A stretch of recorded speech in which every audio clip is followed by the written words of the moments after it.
This one seems like an interesting one to have on your core value list due to it should just be a normal thing, but why is it important that it's on the walls?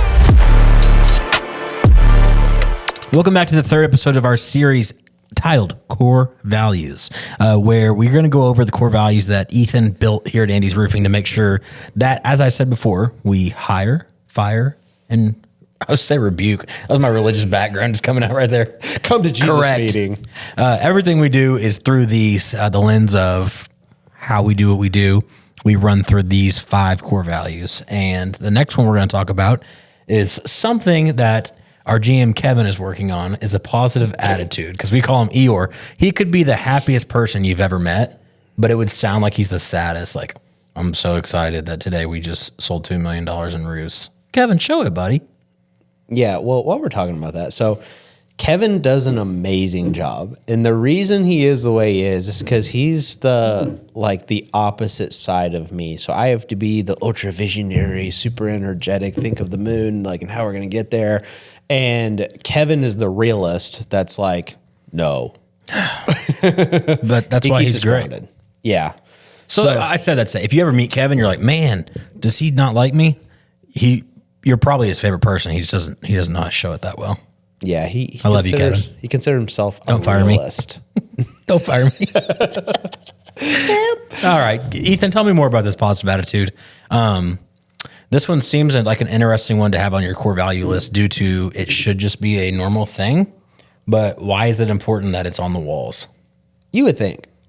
So, it ties into, and we'll probably have to do either at the end of this series or the one after. I want to explain how all of these core values tie into each other. Because positive attitude, if we were going to explain it in its basis element, it's exactly that. We want our employees to portray a positive attitude. And that comes with the caveat that we understand everybody has bad days. Okay? I mean, everybody, me included. And that is not what we're talking about. Correct. Okay, so the next core value we're going to talk about is eager to learn. And when it comes to that, you have to have a positive attitude. And what that means is that you have to be able to take constructive criticism. Yep.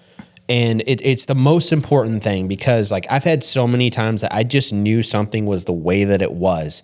And then I would get feedback from my team. And literally in the space of 30 seconds, it's 180 because they gave me perspective I didn't have. And I didn't get all mad about it or whatever. My personality type is I will make a decision. We're not going to sit here and we're not going to think about it too long because we need to make a decision. We need to execute. We need to move. But if you come up with a better reason for that, we just want to be the best. So you got to have a positive attitude when somebody either challenges your idea or they give you constructive criticism or just shows you a better way.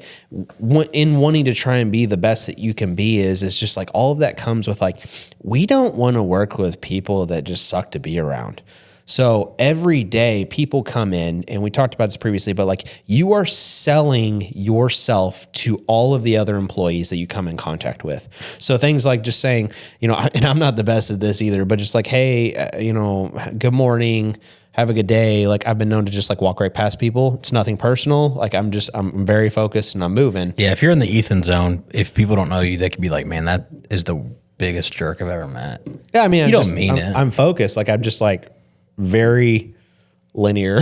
There could be a leprechaun on a pot of gold next to you. You wouldn't even notice. You'd just be like, I have to go get an energy drink now. Yeah, no, I mean, even that, I'm extremely passionate about the fact that it is my duty and obligation to make sure that this company moves forward and upward. And so anything that takes me away from that level of focus, at that moment, it's just irrelevant. And so I'm very good at saying no to distractions and just choosing to let people in or just say no. And then the people that know us, they know it's not personal. None of it's personal. It's just, I want to be the best. I want to take this company somewhere, and it requires extreme focus in some cases. So back to positive attitude is just nobody wants to work in a workplace with negative people.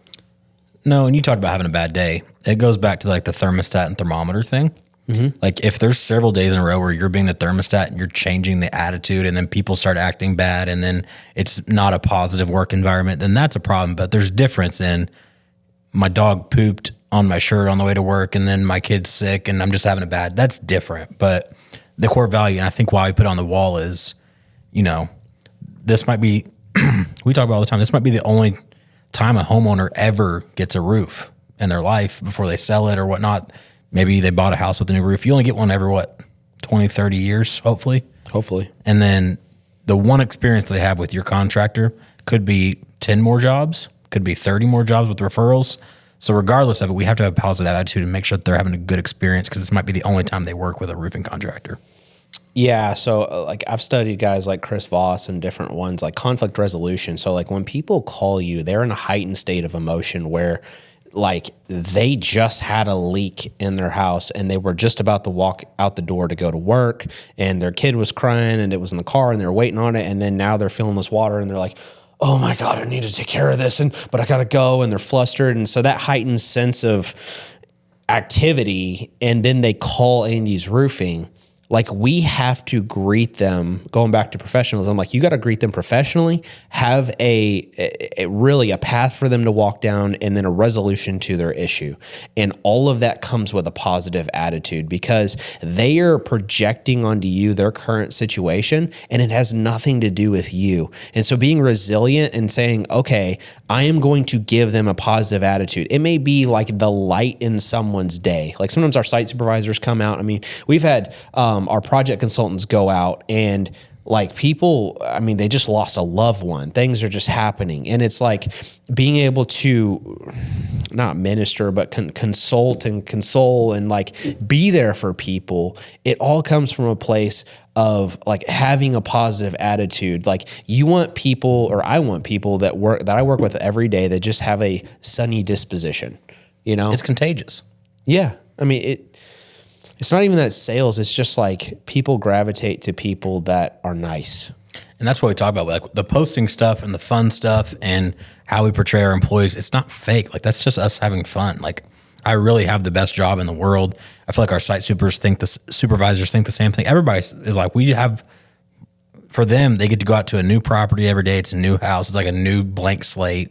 The same with the project consultants, and our CSRs get to talk to new people every single day. It's just fun. Yeah. So real talk, you all, I spent all this time over the last 5-6 years building process, which are just guardrails around our employees, to where then we just have fun. Yep. So it's like homeowners deserve the best experience possible. But within that, we have poetic license to like go out of our way. I mean, I cannot tell you how many times like older ladies or men, I've like helped them learn how to use their iPhone and things like that. So just going out of your way and being nice to people and like changing tires for people, all of that comes back to that either sunny disposition or really just like a positive demeanor. Like we don't want any Eeyores, but then more than that, we just don't want people that you don't want to be around. Yeah. Especially when you're at enclosed tight space like an office that we have right now. Maybe the new one we can hire some Eeyores, but not right now. So we are building a new office, and the biggest reason it's literally on my dry erase board at my house is like we're building it because the culture will get even more sticky. It's gonna be so good, so dude. Much better. It's gonna be so good. We'll take a break to thank our sponsor, Celsius. They're not actually a sponsor, but we really want them to be. Between Ethan and I, we drink like 6-7 of these a day, and 6-7. Tell my wife. So yeah, we're really looking for Celsius to sponsor us. And the reason why is because I reached out to every marketing executive at Monster, and I was trying to get them to sponsor specifically for that green one that they had. That was like the low calorie or no calorie one. And I got crickets back. So Celsius, come through for us. Maybe Ghost, big Ghost fans as well. Celsius isn't. You just said their competitor. No, I mean, I'll take either one, but we're doing big things, extreme things. Very positive things. And we're having fun doing it. Oh, man. I don't know how much more there is to talk about this one. Do you have anything else you want to add? Not really. I mean, everything that we've talked about, I mean, you think it would just be simple, but I've just been in so many different environments and workplaces where, like, let's say it's the office manager, just not at our current company, right? But like just not very excited about life, and you just feel that, and it gets up in the interactions and everything. God forbid you'd have a sales representative go out to a homeowner's house and they were like nonchalant and not nice to the homeowner, and they acted transactional, and they just like were like, oh yeah, you got a problem? Well, we got a solution. Here's an estimate. Just do whatever you want with it. Like, that is the level of just like nails on a chalkboard to me. It's like you want to be there for somebody. You want to be present. You want to give them of yourself. Like, you want your positivity to flow over to where like people, like it exudes to people, because you may be the thing in their day that helps them get through that day. I mean, I've encountered it a few different times, but like I've had people come back to me and say, hey, look, man, like what you said to me or whatever, like it pulled me out of a very dark place. And in that moment, I didn't even know what I was doing. I was just like, hey man, what's up? You know? So, and I think too, it's funny. Our culture is so strong. It's going to get stronger when we get in the new office. I believe that, but where there's ride-alongs, there are people that come into our team for just a little bit, and even now our own team members are like, oh, something's not right. Which what they really mean is they're not aligning to our core values. I mean, I said that at, I think, multiple company meetings at this point. It's like, hey, we want all of your friends and family. Like, we want all of the people that are like you to come and work with us. But it is their obligation. Like, we've put this little hedge around our company. Like, we want gatekeepers. Everyone is like, dude, if they can't work with people, like, we want them to go. I think you're going to end up only hiring people that I bring in. You literally hired another one of mine like 30 minutes ago. Yeah. Offer letter accepted. We're doing good on that. So, Braden is our number one recruiting source. I'm at 7 now, I think. Yeah, it's because we mildly like Braden, so we want more people like Braden. He's just the marketing guy. Right, Malachi? Right. Yeah, there we go. Well, thank you for tuning into this one. This was the most fun one. It should be. That is that core value. So appreciate you guys. Tune in next time where we're going to talk about eager to learn. I can't wait to get to the next one after that too, though. What is that one? Servant's heart. That's my favorite, probably. Yeah. So we'll see you next time. Tune in, click the bell so you guys can always stay tuned with us. And thank you for watching.